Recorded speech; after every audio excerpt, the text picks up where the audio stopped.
Still coughing, but yeah, we'll get through it. Welcome to Old Man Squad Fantasy Basketball. I'm Dan Vespris, and this is another of our delightful continuing, I want to call it a saga, but it's a series of episodes looking at the trade deadline, looking at the second half, looking at silly season with some of my best buddies here in the fantasy industry. We'll have Noah Rubin coming up here in about 90 seconds or so because, we got to do a few promos right at the beginning. Number one, hit that like button. Make sure to subscribe to the channel. That's a really important one. If you have a second to do a 5-star review, that's also quite helpful. Find me on social media at Dan Vespris, DanBesbris. I am also Old Man Squad over on the new Blue Sky, if that happens to be your jam, so you can find me there as well. Shout out, of course, as always, to our buddies over at Bet Online. We've got new ad copy for you right now, by the way. Not all of it, but some of it. Bet Online is the world's most trusted betting platform and your number one source for online betting in 2025. You guys know that part. You guys also know that whether you're a seasoned bettor or a first-timer, Bet Online is the ultimate game day companion. They've got football. I think there's kind of like a marginally important game coming up in about 2 weeks on the NFL side. Supreme container, NBA, college hoops, NHL, UFC, they've got it all. Bet Online will take you from every touchdown to three-pointer to hat trick and back again, covering you with odds, stats, and more on every game, every play, and every win. Bet Online, the game starts here. There's my guy. Not in a hotel anymore. I'm so sad. Noah, good morning, by the way. Good morning, Dan. I guess it is still morning for both of us, which is kind of cool, even though there's by a hair. So, yeah, I mean, just 9 minutes away from it being afternoon and it ruining the whole thing. But yes, I'm at home where I do all of my work. No more hotel rooms, probably for the foreseeable future. Also, hopefully, I kind of like being at home and not constantly living out of a suitcase, even though the bit. So it's like, the bit. It's like the bit. That's a week in hotel room away from home or the bit. It's like, or the bit. I know. I appreciate your commitment to the bit. For those that don't remember, first of all, talking to Noah Rubin, who's just the man. Noah, first of all, thank you for coming on. Noah is, of course, the OG land, Roto World Basketball, host of the Take Me Later podcast, actually part of the Old Man Squad Network, and at FBI Basketball at Noah Rubin 22 over on the Twitters. For those that weren't with us at the beginning of the bit, which I think was in the draft run-up season, there was one time you were so kind as to stow away in this little outdoor patio at whatever that was, like a Ramada Inn in Charleston, South Carolina. I don't know where you were staying. It's probably nicer than a Ramada Inn. But you, instead of telling me, Dan, let's just do this show in a week, you were just like, no, I can figure this out. And you set up your laptop out there, and you could see a hotel goers floating around in the background. You were in a workroom, but it was outside, I think, right? Weren't you in a little, almost like a gazebo type patio on the? I don't know what that room was. There was definitely one that I was outside, and I think it was just a outdoor sitting area kind of thing. That of course it's a normal hotel during the week, so it's not like people are there to vacation, so it was just empty. It worked out well for me. A Tuesday mid-morning, people aren't vacationing. This isn't like a hotel with accommodations for vacations where right. It wasn't like a Legoland experience. No. Yeah. So it's people are there on business, so they're all out doing their jobs. So I was like, yeah, cool. I'll sit here and we'll talk about fantasy basketball. Yeah, you looked very relaxed that day. I thoroughly enjoyed that crap. Noah, you have a list, as you said, of many, many names, and you haven't even, I don't think, decided which ones you definitely want to cover on today's show. But let's just start with the first and see how far we get. Who are, by the way, just to preface again for everybody, these could be trade deadline stashes. They could be second half stashes. They could be silly season stashes. It's just guys that we're looking at that have a chance to kind of pop here towards the tail end of the season. Why do we do this? Because it's freaking fun. Ultimately, this is the fun thing to do. It's not stashing a bunch of guys is not necessarily a good thing for your fantasy team. A couple is fine, but we try to keep this fun. Fantasy basketball should be enjoyable. And this is one of those moments where it's well, you know what? Dice rolls are fun and silly and enjoyable. And anyway, that's the preface on it. So don't stash 6 different guys. That's crazy. But Noah, where do you want to start? Dan, I feel like this is a podcast that is accepting of rants. Am I correct? Yes, rant away. Okay. They're encouraged, if I'm not mistaken. Yeah, But we're rant positive on this podcast. right, yeah. Okay, cool. I thought so. I feel like I've ranted here before, and it's been a-okay, and I've been invited back despite ranting. So Yeah. I feel pretty comfortable doing it. First rant, not really a rant, more of like I was looking through the other stash shows that you did, just because I like to not just repeat everybody else, and almost every name on my list has already been mentioned. So we're going to have some repeats, which just That's credit fine. to the people you've already had on. I don't remember who it was. Somebody even mentioned Jared Butler, and I think that's awesome. Yeah. And I don't remember I think who that it was was, the but that cap. I was think that was the captain. okay. Well, great one, because he's already had some games this year that I was like been able to blur, just because he's not always in the rotation, but when he is, for some reason, his numbers are always much better than the rookies that they're trying to force minutes to. So, my second rant is just about NBA teams in general, because that wasn't really a full rant. This is going to be more of a rant. Yeah. 2 years ago, when it was the Wemby draft, I felt like going into that season, it was like, okay, tanking is going to be taken up a notch this year. Teams are going to be pulling the plug end of November, and we're going to see some generational tanking. It's going to mess with things a lot. And from what I remember, that just wasn't the case. Like, there was some extreme tanking at the end of the year, but it wasn't starting in January. This season, for some reason, I don't know if Adam Silver sent out a memo at the beginning of that season and said, guys, if you tank ridiculously hard really early, like, there's going to be consequences. And he just forgot to do that this year for the Cooper Flag draft. But it feels like there's already a number of tanking teams that have been either not fully resting guys, but have a lot of their good players on the injury report. I think Utah is probably the main Utah. team that's already doing that, but there's a few that have done that from time to time. So a lot of the guys that I really think are great stash options that could see more minutes after the trade deadline or be really good silly season guys are already playing a lot. And it's kind of like, how am I supposed to say, oh, this is going to be an easy guy to get, and the numbers are definitely going to be there after a trade opens up minutes for him, when a lot of these teams are already giving those guys minutes, which I don't disagree with, but it makes it more difficult for me, because one of the guys that I really like is Isaiah Collier, who I think beginning of the season, that's the first guy we can talk about. Is it was kind of like heading into the year after they drafted him, Keontae George was this guy they were trying to make work at point guard and trying to see what he was. And so when they drafted Isaiah Collier, it was kind of like, hey, like, this guy is more of a true point guard.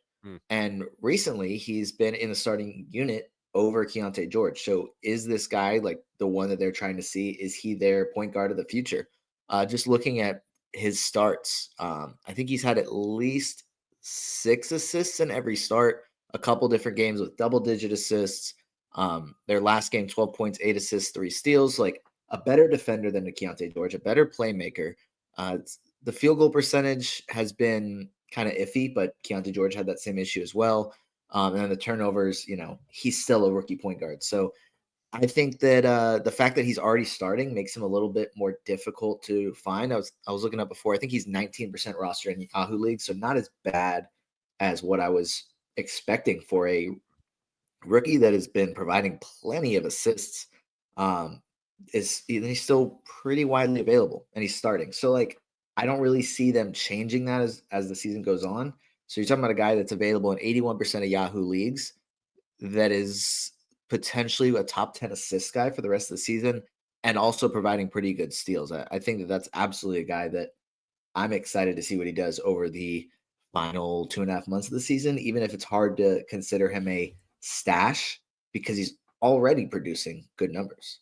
Yeah, I mean, so I've referred to this in seasons past as the pre-tank, where teams try to rack up losses early in the year, so that way at the end of the season they can kind of just let it rip and see what happens. And if they accidentally win a game in March, they don't feel that bad about it, because Utah's played their way, I think, to the second worst record in the NBA, which makes absolutely no sense for a team that has I don't want to say they're like a talented team, but compared to, say, They have guys. Wizards, like, Washington is barely an NBA team right now, but Utah's got Jordan Clarkson and Colin Sexton and John Collins and Walker Kessler. And, like, there's basically a laundry list of competent, like, you might not like Jordan Clarkson's game, but he's better than most of the guys the Wizards are trotting out on a given night. And the fact that Utah's down there with Washington at the bottom of the board is, frankly, a testament to how good they've been at tanking so far, or how bad it's been. On the Isaiah Collier front, and this is the question I'm asking any analyst, so you know it's coming, by the way, if you've watched those shows. How do you reconcile the issues he does have as a rookie point guard? Like, does it just have to be team build, or do you think that that's a thing that maybe with more activity here down the stretch, could some of that get a little bit better?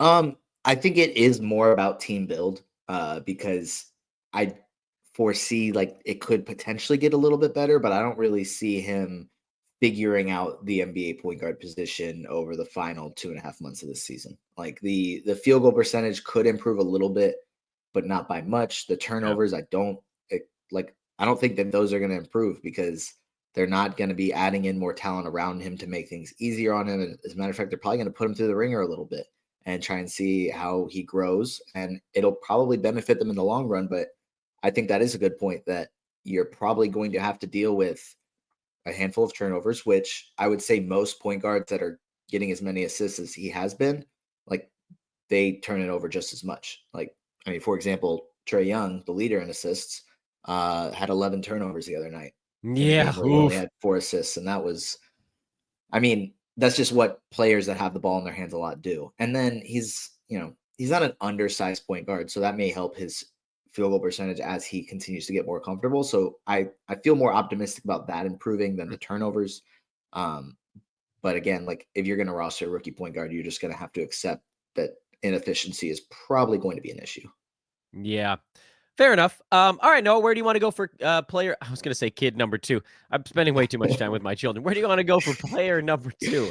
Good Lord, Well, Vespers. that begs the question, Dan. Do you refer to them as kid number 1 and kid number 2, or My own children? Actually, yeah? yes, I do. Okay. I oftentimes I'll go with thing 1 and thing 2 for sort of the Dr. Seuss. That's Uh, fair. but yeah, kid 1, kid 2, jerk 1 and jerk 2 if they're not around. Mm. Kids are maniacs, man. They're absolutely insane. It's one of those things where like you sit and you're like, I love them so much, but sometimes. Anyway, where do you want to go? Where do you want to go next? I'm going to Before talk I about incriminate myself. another young, inefficient point guard. But another like kind of general concept rant. The Jazz and the Trailblazers are two teams that have a lot of guys on their roster that instead of trading, they're just saying they're hurt and we're not going to play them. And that, it's great because it opens up the door for a guy like Isaiah Collier. It opens up the door for a guy like Scoot Henderson. But the frustrating part about Portland is that they haven't fully committed to saying, hey, this guy that we drafted number 3 overall, let's fully give him the keys. Like they did it at the end of last season, and efficiency was once again an issue. But then this season, he has this really, really good run just 2 weeks ago. And they follow it up by putting him back on the bench now that Anthony Simons is back. Portland, I get it. You just had a 4-game win streak. They're not making the playoffs. They're not a postseason team. Like they just got to face the reality. I'd love to see guys like Anthony Simons get traded. Guys like Robert Williams, DeAndre Ayton, Jeremy Grant. I think I've mentioned this to Raph a couple times. I get some of the guys like Jordan Clarkson being kept around. Like they're good culture guys. They're going to help the young guys grow a little bit. Is DeAndre Ayton the guy that you really want help laying the foundation of the culture of a team that you want to make it back to the postseason? Is that why you're keeping DeAndre Ayton around? Doesn't make a lot of sense to me. Yeah, DeAndre Ayton, culture guy. Yeah, I mean, I just know like this isn't just trying to be disrespectful towards him, but I think his talent on the court is probably more intriguing than the culture building aspect of his game. Right. So Scoot Henderson is the next guy I want to talk about because I really he's had some really good games recently, and I'm really excited to see, hopefully, and this is possibly also just like a fingers crossed thing. I want to see them continue to just give him a lot of minutes. If they trade Anthony Simons at the trade deadline, just fully hand Scoot Henderson the keys, that would be ideal. I think, like I said, the frustrating part is that they just haven't done that. So it's very possible that Anthony Simons just has an injury and doesn't play the final 2 months or something like that. Because we've seen a few games from Scoot recently. He had a 39-point game with 8 threes, a couple 20-point games, a double-double there with 11 assists, a few other big assist games. Their last game, 25 points, 5 threes. So he's improving as a shooter from beyond the arc, which wasn't a strong part of his game. We know he can get the assists. He had a couple games where he scored really efficiently. I think it just makes too much sense for Portland to see what they have in Scoot, Shaedon Sharpe, and Donovan Clingan down the stretch for them to continue to come off the bench. Like Clingan's only started when Ayton is out. Like I get the idea of like a hierarchy of, hey, these are our starters, these are our backups, but like you do that when you're a playoff team. I think when you're a young team that's nowhere near the postseason, you have to emphasize the young future, like the core parts of your franchise in 5 years. And Anthony Simons, Jeremy Grant, DeAndre Ayton aren't that. So I'm excited to see what Scoot does. I think he might deal with some of those same efficiency issues that he's kind of plagued his first year and a half of his career, made him, a lot of people I think have been questioning, is he a bust at this point? Which I think it's way too early to say that, but plenty of assists, hopefully some defensive numbers, specifically some steals, but assists, points, and threes, I think we can feel pretty good about. I don't mean to talking to Noah Rubin at Noah Rubin 22 of Roto World, Old Man Squad, and FBI. And I don't mean to take you off the Scoot track in any way, but just you mentioned a couple of other Portland players that have come up in some of these stash discussions as well. How would you prioritize a roster spot on your team between guys like Scoot and Clingan, really, who's probably the other favorite?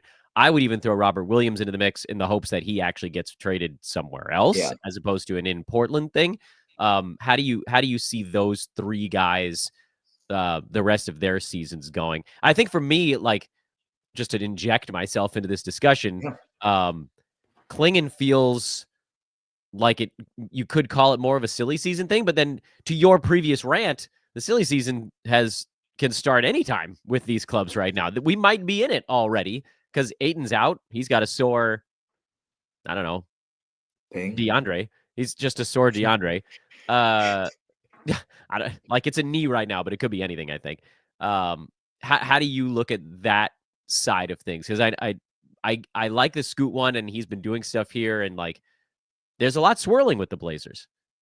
Yeah, I think this could come down to your team build and like what categories you might need help in, because obviously Clingan and Scoot are giving you pretty much opposite category value, with Clingan being a lot more efficient, giving you blocks, giving you rebounds. Scoot being not as efficient, giving you points, assists, threes. So that could kind of be a factor there. I think both, like, it would be roster mismanagement, neglecting the future of the team to just not play them both 30 to 35 minutes a game for the rest of the season, especially just after the trade deadline, after the All-Star break. Robert Williams, I think we are just going to have to hope that he gets traded because it is a little bit of a logjam there. Right. I mean, he probably isn't a guy that's going to get traded to a team and going to be a full-time starter, but he is a guy that can be productive in 20 to 25 minutes. He also isn't going to play back-to-back, so that part is kind of frustrating, which kind of makes me value him a little bit less, just because of those like kind of scheduled rest days as well. I think there are probably a couple teams that could use just like a really good backup center. I think the one that has been coming to mind for me recently, and it doesn't have to be Robert Williams, it could be other centers that fill that role, but Dallas just lost Derek Lively and Maxi Kleber for a while, and it's just going to be Daniel Gafford. Could they potentially trade for a Robert Williams or trade for like Clint Capella and just have a backup center as opposed to trying to run some small ball lineups? I'd be pretty shocked if Dallas didn't trade for a center or make a move to get a center. But getting Dan Gafford and Robert Williams splitting the center minutes for the rest of the season, I think that would be a phenomenal landing spot for Robert Williams and could be it'll be boosted, but it'll be a really good 9-cat spot for him. That would be like excuse me, putting my two favorite 20-minute centers together on one team. Yeah. Oh, you don't want Daniel Gafford? How about this other Daniel Gafford? His name happens to be Robert, but yeah, that's magical. As a Laker fan, I am like sitting here fingers crossed that they go try to get Robert Williams. I know that the Lakers discussion is like, They all want Walker Kessler, but he's going to cost a fortune, or like a Miles Turner, but I don't even know if the Pacers are moving him anymore. Robert Williams would be great. Take Jackson Hayes and make him like competent on defense. That'd be a much better team. Okay. Where shall we head next? I'm trying to keep tally on some of this stuff as well. I think it'd be really fun at the end of this, by the way, to go back and just see, because we all have our lists. It's like, which of these guys are going to nail it? And I want to be able to like go out on social and be like, yep, Noah got that one, or whatever. Or like, oh, Dan, you've had 6 names, and Dan, you doinked all 6 of them. But anyway, my podcasting has suffered considerably since having the flu. I lose my train of thought like repeatedly in the middle, multiple times per sentence. I forget where I'm going. Noah, please save me from myself. Tell me, first of all, what are you working on these days? Let's do a promo and then we'll get your next name. Oh, what am I working on these days? A lot of blurbs. It is that season where it's a lot of blurbs. We have here in, I guess, less than 2 hours, I'll be doing our weekly Q&A for Roto World with Raphael Johnson. And then tomorrow we'll have another episode of the Roto World Fantasy Basketball Show with me, Raph, and a special guest, because I don't think Dan Titus is going to be able to be on this week. So be on the lookout for that.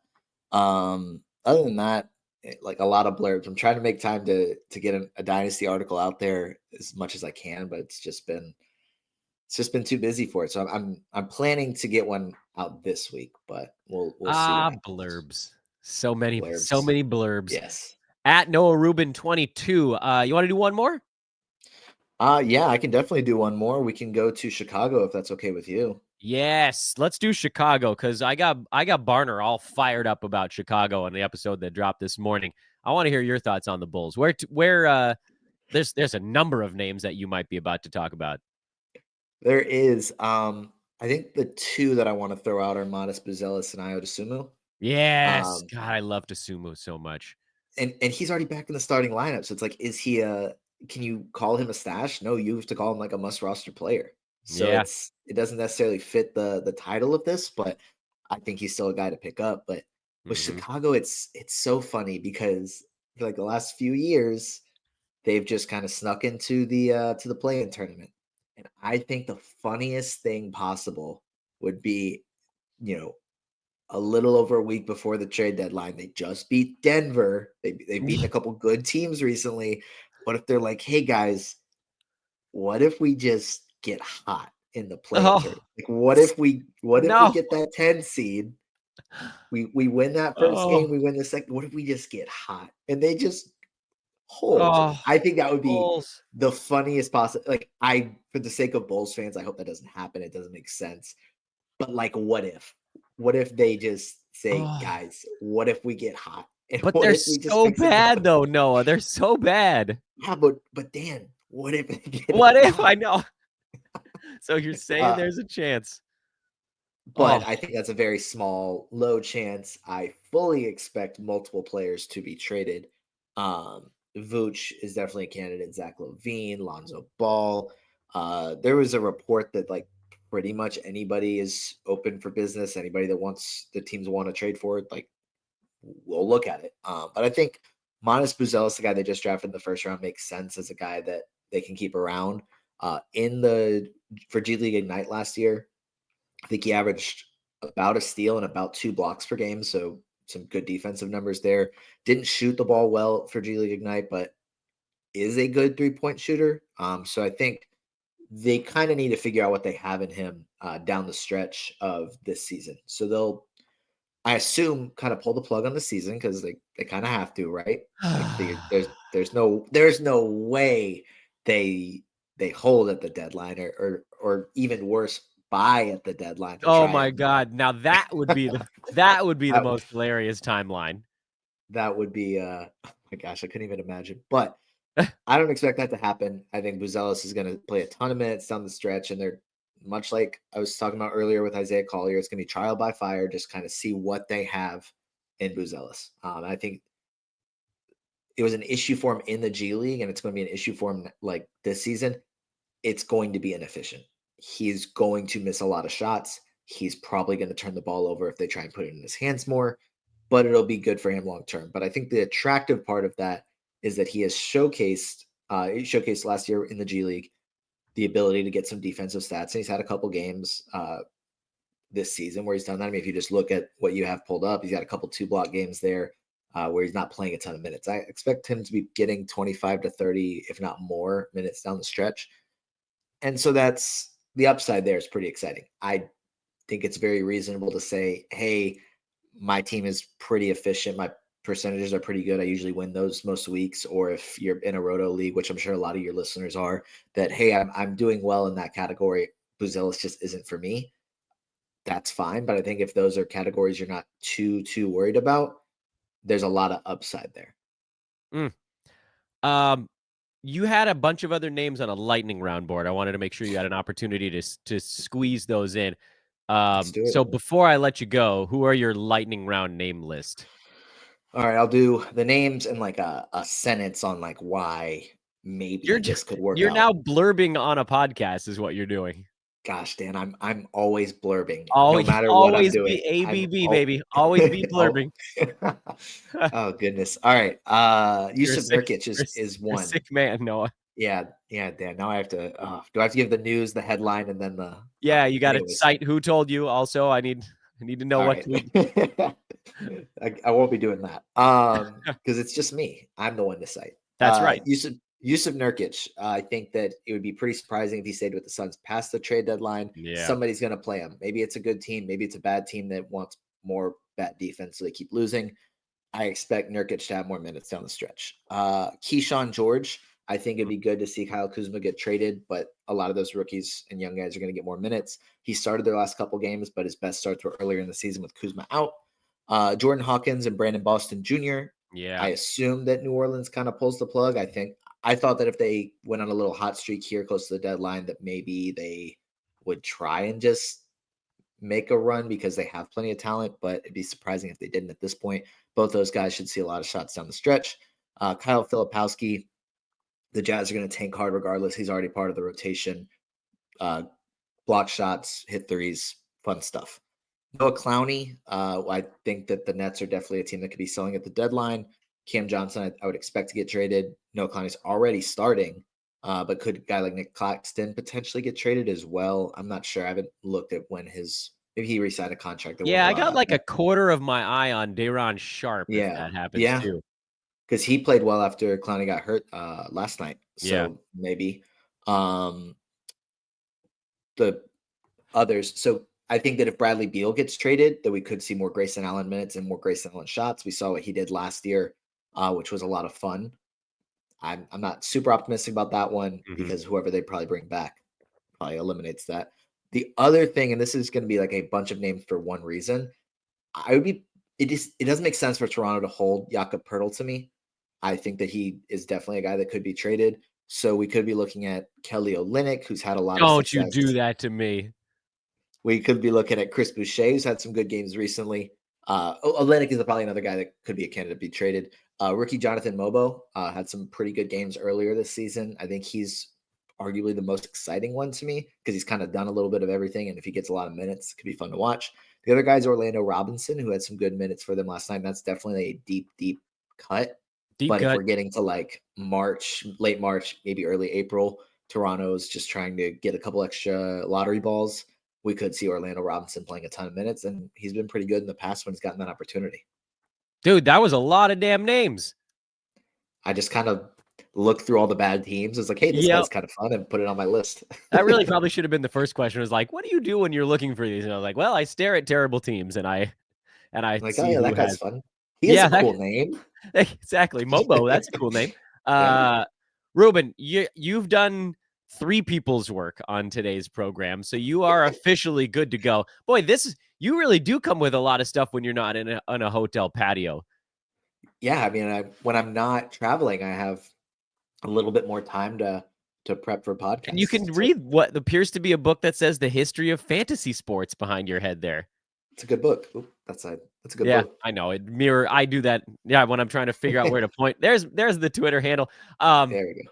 Noah, you're the man, dude. Everybody give Noah a follow immediately at Noah Rubin 22. Noah Rubin of FBI, OMS, RW, That's enough. I think that covered it. Yeah, certified public accountant, and also, yeah, I don't know. Anyway, at home, Noah. We're gonna start calling these episodes Noah at home. Thanks so much, dude. I will talk to you soon, I assume. Absolutely. Looking forward to it. Thanks for having me once again. Noah M.F. and Rubin, ladies and gentlemen. That man came. What was the final number here? 1, 2, 3, 4, 5, 6, 7, 8, 9, 10, 11, 12, 13, 14, 15, 16. That man mentioned 17 names, all told. Now, admittedly, we focused on like a key 4, 5, 6 of them, but this is how you develop your own skill as a fantasy analyst, how to look at these teams, what to understand, the storylines, who are the players, what's the hierarchy, how does all of this stuff shake out. That was an absolute clinic in how all of that works. Guys, before I let you go, I got to give a shout out to our buddies over at underdogfantasy.com. Underdogfantasy.com. Sign up today using promo code OLDMAN, OLDMAN, or just click on the link in this show's written description for a promo, a double promo. You get up to $1,000 in deposit match bonus. That's at a 50% clip. There it is. Boom, flashing up on the screen right now, right while I'm talking about it. And that didn't flash on the screen, you get a free play on top of it. I am so irritated that my play didn't hit yesterday because, again, I did the stupid thing. You know what the stupid thing was I did? If you watched yesterday's show, I had Josh Okogie as my higher call. And I was like, this is the kind of guy who always pops off against the Lakers. Bang, nailed that one. What did he have? 17, and the high-low was like 6.5 on Okogie. And then Malik Monk was the guy that Brenton Eckersley told us to play. And I went points instead of points, rebounds, and assists. If I did PRA, I would have hit that one. I left another 3X on the table. Anyway, check it out. It's a shorter card today. UnderdogFantasy.com. Promo code OLDMAN when you sign up so they know who sent you. Put together that pick'em card. It's incredibly easy to do the pick'em game. You just go through the different players that they've got listed in every single contest, and you pick higher or lower against the projections that they've got. Some of them, the odds are a little higher or lower on it, so it can actually impact the odds that you get on your payout. But it's so much fun. It's super easy to get involved. And if you stop screwing up like I am by picking points instead of PRA, you'll probably have a bunch of cash in your wallet that I have seemed to have thrown away. I am Dan Besbris. Again, the rule, if you make it to this part of the show, you got to subscribe to the channel. Follow me on Twitter at Dan Besbris, DANBESBRIS, Old Man Squad over on Blue Sky. I think this show is dropping in the evening, so good night to you all. We recorded it at Noah's lunchtime, but it'll come out a little bit later because there's no massive rush on getting this stash stuff out. Attempting to right now have some recap shows and then stash shows. We may end up with more. Like typically I'm trying to do 2 drops per day, but I can tell you guys right now, like 1, 2, 3, 4, 5, 6, 7, 8, 9, 10. I think there's like 13 of these stash episodes. So if you combine that with the recaps, and then I also want to try to get some of my other typical weekly shows in, there might be some days where we drop 3 episodes. So get ready for more Old Man Squad than you can possibly handle, he says confidently. For now, I bid you all adieu. I'm Dan. I'm out. Thanks for watching, everybody.